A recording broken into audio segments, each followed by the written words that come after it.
C'est effrayant ce qui vient d'être dit aujourd'hui par un autre haut responsable du gouvernement français, Gérald Darmanin, ancien ministre de l'Intérieur, je rappelle, qui est aujourd'hui ministre de la Justice en France. Selon Gérald Darmanin, qui est un très bon connaisseur de l'Algérie, je rappelle, qui est venu à plusieurs fois en Algérie, qui connaît très bien Abdelmadjid Tebboune. Selon Gérald Darmanin, la crise avec l'Algérie pourrait durer, le rapport de force entre les autorités françaises et les autorités algériennes pourrait durer quelques années. Quelques années. On ne voit plus le bout du tunnel dans cette crise algéro-française. Voilà ce qu'il a dit. Ce qui marche avec l'Algérie, c'est le rapport de force. Il appuie Bruno Retailleau. Gérald Darmanin appuie Bruno Retailleau. Ce rapport de force est lent. Il ne correspond pas à quelques semaines ou quelques mois. C'est parfois quelques années. C'est-à-dire que le régime algérien demande à Emmanuel Macron de demander au juge de relâcher cet agent du consulat d'Algérie. C'est pas possible. Emmanuel Macron ne peut pas faire ça. Et si la crise va durer quelques années, comme le prévoit Gérald Darmanin, il y aura des conséquences graves. Ne me dites pas que la France ne peut rien faire. Demain, vous avez un président d'extrême droite, Bartak Marrassou en France, il a bloqué Ksanga les cartes de séjour. Je veux plus renouvellement de cartes de séjour des Algériens. Comment tu vas faire? La main d'œuvre algérienne, on va la remplacer avec la main d'œuvre marocaine. Allez, vas-y. Qu'est-ce que vous allez faire? C'est effrayant ce qui vient d'être dit aujourd'hui par un autre haut responsable du gouvernement français. Cette fois-ci, c'est pas Bruno Retailleau, mais c'est l'autre membre important du gouvernement français qui est Gérald Darmanin, ancien ministre de l'Intérieur, je rappelle, qui est aujourd'hui ministre de la Justice en France. Et selon Gérald Darmanin, qui est un très bon connaisseur de l'Algérie, je rappelle, qui est venu à plusieurs fois en Algérie, qui connaît très bien Abdelmadjid Tebboune et son entourage, selon Gérald Darmanin, la crise avec l'Algérie pourrait durer, le rapport de force entre les autorités françaises et les autorités algériennes pourrait durer quelques années. Quelques années. C'est quand même terrifiant. On ne voit plus le bout du tunnel dans cette crise algéro-française. Ce matin, ce 24 avril, M. Gérald Darmanin s'est exprimé dans les médias et il a parlé des relations tumultueuses avec l'Algérie sur France Info. Il a expliqué, je vous cite, c'est très difficile, ce qui marche, voilà ce qu'il a dit, ce qui marche avec l'Algérie, c'est le rapport de force. Il appuie Bruno Retailleau. Gérald Darmanin appuie Bruno Retailleau. Il dit que je le soutiens dans ce rapport de force. Ce qui marche, c'est le rapport de force. C'est très difficile car l'Algérie a d'autres intérêts, a-t-il dit. C'est très difficile parce qu'on a aussi des relations contre le terrorisme, parce que l'Algérie, c'est le seul pays qui nous aide contre l'islamisme radical, parce qu'il y a des intérêts économiques aussi. Ce rapport de force est lent. Il ne correspond pas à quelques semaines ou quelques mois. C'est parfois quelques années. C'est parfois quelques années. C'est Gérald Darmanin en personne qui le dit. Je suis... En fait, ce qui était mon inquiétude au départ est devenu une vérité amère. Je pense qu'aujourd'hui, les dirigeants algériens, les dirigeants français plutôt, ont compris que leurs homologues algériens ne vont pas revenir à de meilleurs sentiments à l'égard de la France et que l'impasse risque de durer encore longtemps et que le scénario du pire, parce qu'il y avait plusieurs scénarios dès le départ, depuis l'enclenchement de la crise politique et diplomatique entre l'Algérie et la France fin juillet 2024, même s'il y avait des épisodes cycliques de crise entre les deux pays de 2020 à 2024, mais la vraie crise, la grande crise, le feuilleton interminable, le véritable feuilleton de la crise entre l'Algérie et la France a commencé. Le premier épisode, c'était le 30 juillet 2024 avec la reconnaissance de la souveraineté du Maroc la reconnaissance par la France de la souveraineté du Maroc sur le Sahara occidental. À ce moment-là, moi j'ai discuté avec plusieurs sources ici françaises et même avec des sources algériennes. Du côté d'Alger comme du côté de Paris, on s'attendait à ce qu'une crise dure quelques semaines. On ne s'attendait pas à ce que cette crise pouvait se radicaliser. Quelques semaines après, retour autour d'une table de négociation pour trouver un compromis. Puis il y a eu l'arrestation de Boualem Sansal et son emprisonnement qui a tout chamboulé. Puis il y a eu la montée en puissance de Bruno Retailleau, la crise des influenceurs, ensuite la crise des migrants algériens au profil dangereux, ensuite la crise des OQTF, ensuite la montée en puissance de la droite, l'extrême droite en France, ensuite les menaces concernant la suspension de plusieurs accords de coopération entre les deux pays, et depuis 30 juillet jusqu'au 31 mars 2024, 30 juillet 2024 jusqu'au 31 mars 2025, on a connu un feuilleton interminable avec plusieurs épisodes. Et là, je pense que depuis mars 2025, il y a un deuxième scénario qui commençait à émerger, à la fois à Alger et à Paris. Les dirigeants des deux pays ont envisagé le scénario du pire. Au départ, c'était le scénario optimiste, quelques semaines de crise, après on va se rabibocher. Là, on est dans le scénario du pire. C'est que cette crise, l'incompréhension va s'aggraver, les malentendus vont s'accumuler, les problèmes vont s'accumuler, ça va devenir ingérable et la crise pourrait durer quelques années, à savoir jusqu'à 2027. Pourquoi 2027? Parce qu'Emmanuel Macron est appelé à rendre le pouvoir en 2027. Il y aura des élections présidentielles en 2027 en France et que le président actuel en France n'a pas les pleins pouvoirs puisqu'il a perdu les élections législatives, il a perdu les élections européennes l'été 2024, donc il doit composer avec une nouvelle force politique. Comme il n'a pas les pleins pouvoirs, il ne peut pas gérer le dossier algérien comme il le souhaite. On l'a bien vu, il a commencé, Emmanuel Macron a négocié une réconciliation avec Abdelmadjid Tebboune tout le mois de mars jusqu'au 31 mars 2025, et puis il a fait la mettre des aides, et la justice française qui a emprisonné un agent du consulat d'Algérie à Créteil, et la crise elle est repartie de plus belle, et les autorités algériennes ont expulsé 12 diplomates français, la France a riposté, et depuis le début du mois d'avril 2025, les signaux sont au rouge, on va dire. Les signaux sont au rouge. Donc, Gérald Darmanin, qui a de l'expérience, je rappelle que Gérald Darmanin est ministre de la Justice depuis décembre 2024, il devait partir au cours de ce mois d'avril, voire le mois de mai 2025, il devait aller à Alger pour relancer la coopération judiciaire qui est bloquée pratiquement. Gérald Darmanin qui a réussi pendant les élections législatives, c'est l'un des rares membres du gouvernement d'Emmanuel Macron qui a pu être élu député, qui a gagné les élections dans sa circonscription, donc il a gardé une certaine base électorale. Gérald Darmanin qui a lui-même des ambitions présidentielles, lui-même se voit candidat potentiel du camp pour la succession d'Emmanuel Macron. Il était ministre de l'Intérieur de 2020 à 2024, donc il a dirigé le ministère de l'Intérieur. Il connaît très bien le dossier algérien. Il a eu déjà à gérer la crise avec l'Algérie entre 2021 et 2022.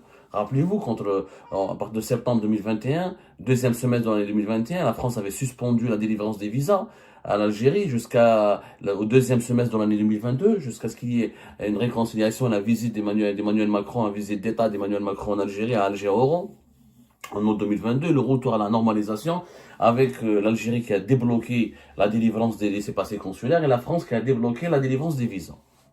Donc il connaît très bien, il a de l'expérience, Gérald Darmanin. Quand il dit que ça va durer quelques années, c'est qu'il s'appuie sur des données.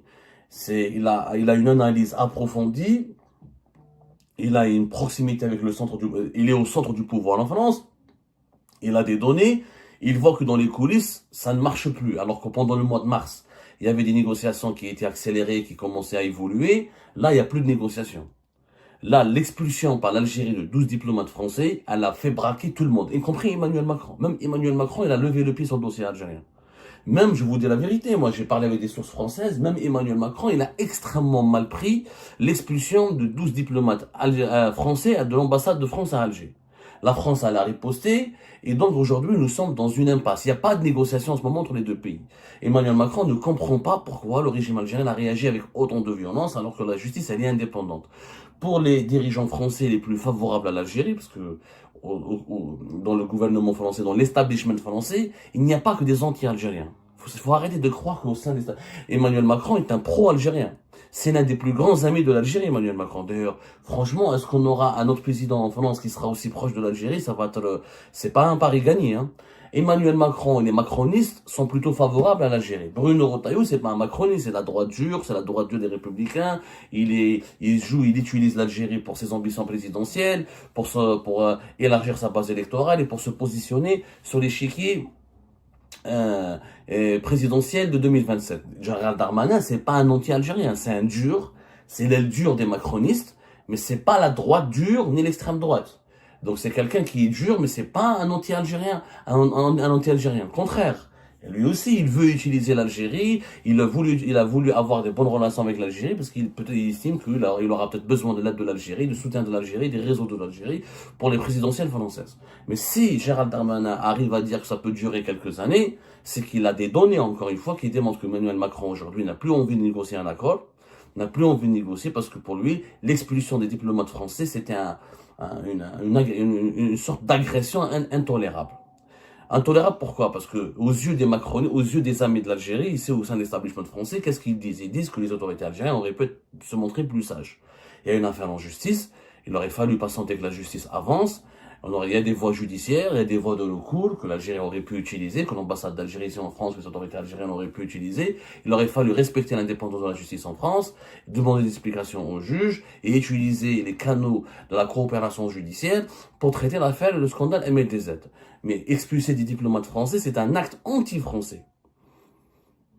Les dirigeants algériens, ils ont pensé qu'en expulsant 12 diplomates qui étaient tous des fonctionnaires placés sous l'autorité du ministère de l'Intérieur français, qu'ils allaient uniquement s'en prendre à Bruno Retailleau. Ils n'ont pas compris qu'ils ont provoqué l'hostilité de tout l'establishment français. Aujourd'hui, même des gens comme Gérald Darmanin, qui est pourtant un macroniste, est favorable à une bonne relation avec l'Algérie, même aujourd'hui, il n'y croit plus. Parce qu'il a compris que c'est un régime qui est très dur, qui ne veut pas faire de concessions, et qui est dans un rapport de force. Il oblige les Français d'être dans un rapport de force dur. Et la France ne peut pas reculer. Quand tu expulses des diplomates français, c'est que tu déclares la guerre à l'État français. C'est pas à Bruno Retailleau. Bruno Retailleau, c'est quoi? L'ambassade de France à Alger, c'est l'État français. C'est le ministère des Affaires étrangères. C'est pas le ministère de l'Intérieur. C'est l'entité qui représente la souveraineté de la France en Algérie. Donc c'est les intérêts de l'État français directement qui ont été torpillés. Et là, la France ne va pas reculer. Si Gérald Darmanin, s'il a fait cette déclaration, c'est pour dire, c'est un message aux dirigeants algériens. C'est que la France ne va pas reculer cette fois-ci, qu'il ne va pas y avoir des négociations aussi favorables, aussi ouvertes, aussi, comment dirais-je, aussi désintéressées, aussi détendues, voilà plutôt, des négociations assez détendues, comme c'était le cas au mois de mars. Cette fois-ci, ça va être dur. Et parce que maintenant, le régime algérien, il est en train de contester la légitimité même des institutions françaises. Le régime algérien, il dit que la justice française n'a même pas le droit d'enquêter sur l'affaire MLDZ, n'avait même pas le droit d'emprisonner un agent du consulat d'Algérie à Créteil. Attends, mais s'il est impliqué dans une tentative de meurtre, ou une tentative d'entreprise terroriste, une tentative de kidnapping et d'enlèvement, les juges français ne peuvent pas rester impassibles, ne peuvent pas rester indifférents. C'est-à-dire que le régime algérien demande à Emmanuel Macron de demander aux juges de relâcher cet agent du consulat d'Algérie. C'est pas possible. Emmanuel Macron ne peut pas faire ça. Il peut faire des gestes pour la reconnaissance des crimes de la colonisation. Il peut faire un geste pour la coopération bilatérale. Il peut défendre la communauté algérienne. Il peut essayer de construire une bonne relation avec l'Algérie. Il peut conserver ou veiller sur la protection des intérêts de l'Algérie en France. Mais il peut pas domestiquer, il peut pas soumettre les juges français aux ordres des autorités algériennes. Ça, c'est pas possible. Nous sommes, franchement, et si la crise va durer quelques années, comme le prévoit Gérald Darmanin, il y aura des conséquences graves sur le plan économique. Les entreprises françaises en Algérie vont beaucoup en pâtir. Les intérêts économiques de l'Algérie en France vont aussi beaucoup en pâtir. La diaspora algérienne, les enfants des élections présidentielles en 2027, la relation restera tendue. L'Algérie ne pourra pas soutenir un camp précis ou ne pourra pas se rapprocher d'un candidat précis parce que les dirigeants algériens, ils pensent que Dominique de Villepin va se présenter aux élections, que Dominique de Villepin pourrait devenir président de la République et qu'il va améliorer les relations avec l'Algérie et mettre à l'écart les cercles les plus anti-algériens, les plus algérophobes. Mais comment on va soutenir Dominique de Villepin? Les relations sont toxiques et tendues.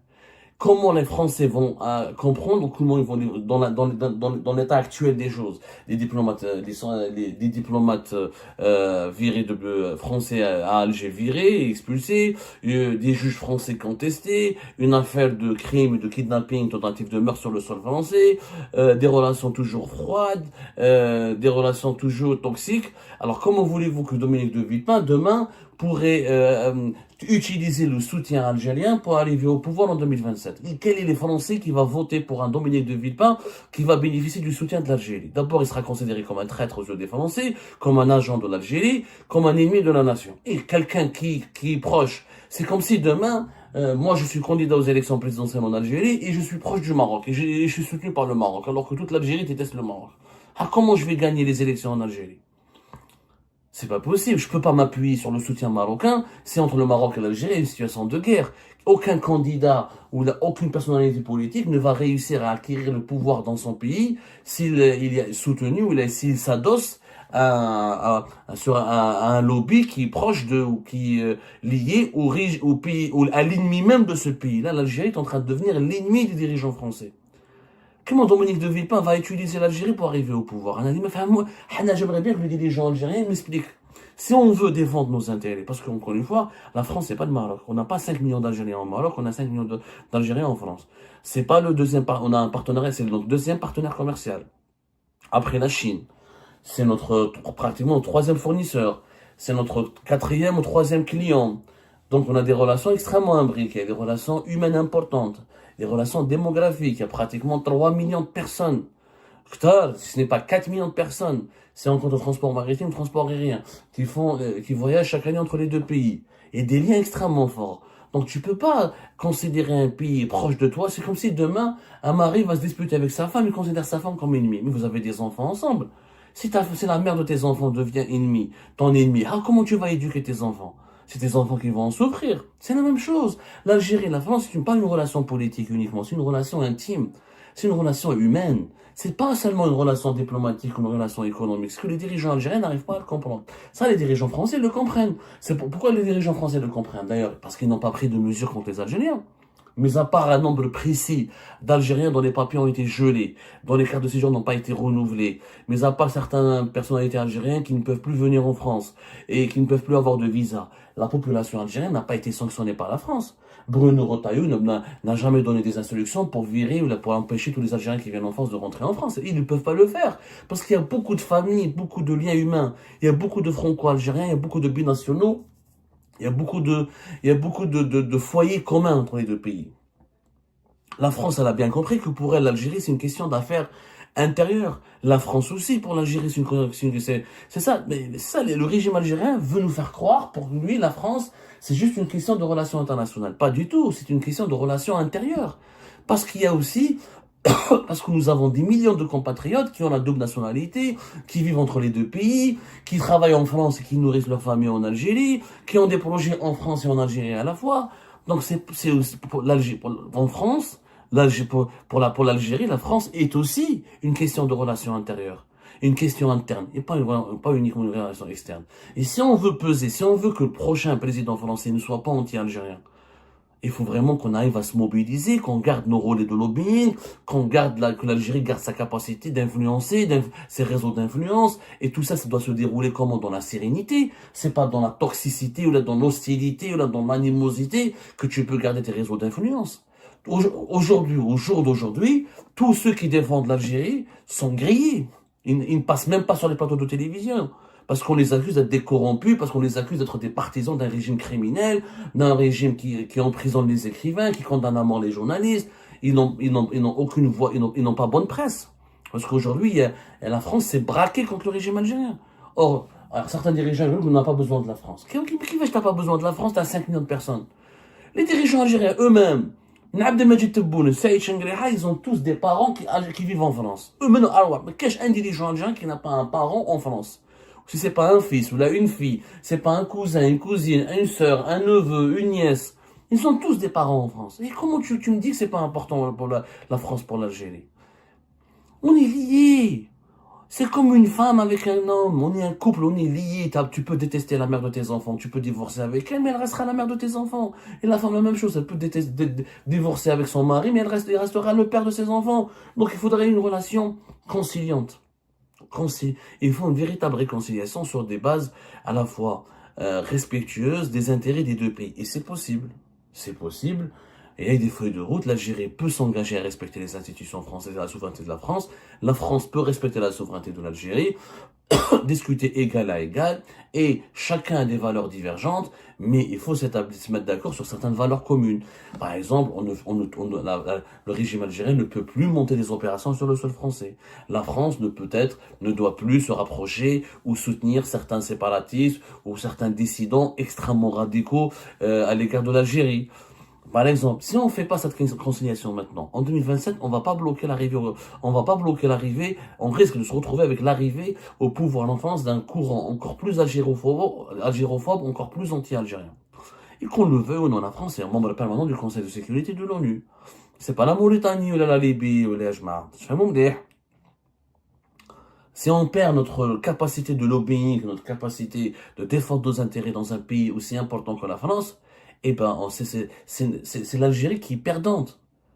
La France est perdante, mais l'Algérie peut être aussi perdante. Il faut vraiment pas déconner. Moi, quand j'entends des Franco-Algériens ou des Algériens nous disent oh, mais la France ne peut rien contre l'Algérie, attendez, tu es malade de quoi? Mais on est tous les deux perdants. Si demain ils bloquent les visas, il y a des gens qui peuvent même pas voir leurs parents. Oh, mais il y a des gens qui peuvent même pas aller venir se soigner. Il y a des gens qui peuvent même pas venir aller étudier. Quand les cartes de séjour sont bloquées, etc., il y a des gens qui peuvent même pas renouveler, rester, alors qu'ils ont un travail, ils ont une femme, ils ont des enfants ici, ils ont fondé des familles. Ne me dites pas que la France ne peut rien faire. Demain, vous avez un président d'extrême droite, Partak Marasso en France, il a bloqué Ksanga les cartes de séjour. Je veux plus renouvellement de carte de séjour des Algériens. Comment tu vas faire? La main-d'œuvre algérienne, allez, on va la remplacer avec la main-d'œuvre marocaine. Allez, vas-y, qu'est-ce que vous allez faire? Et attention, attention, c'est des et il y a des entreprises françaises qui peuvent investir en Algérie. Si CMA-CGM, elle allait créer 2000 emplois au rang. Le patron de CMA-CGM n'est pas venu récemment la semaine dernière en Algérie à cause de ses relations entre les deux pays. C'est comme la cinquième fortune de France et parmi les plus importantes fortunes d'Europe. Il faut arrêter de croire que c'est la France et l'Algérie perd la France, elle va ne rien perdre. Elle va beaucoup perdre. Comme la France, elle perd l'Algérie, elle va beaucoup perdre. Et ben voilà les amis, c'est la fin de cette vidéo. Je vous remercie comme d'habitude pour avoir suivi jusqu'à la fin. N'oubliez pas de nous laisser vos commentaires et vos réactions sur le sujet de cette vidéo et de vous abonner à la chaîne si vous n'êtes pas encore abonné. Donc voilà, je vous remercie encore une fois pour votre soutien et pour les discussions que vous menez dans la section des commentaires. C'est vraiment très intéressant. Et je tiens surtout à vous demander juste de respecter un petit peu le cadre des discussions et de ne pas verser dans l'animosité, et dans l'insulte ou dans la calomnie. Donc voilà, merci beaucoup et à la prochaine dans une nouvelle vidéo. Au revoir.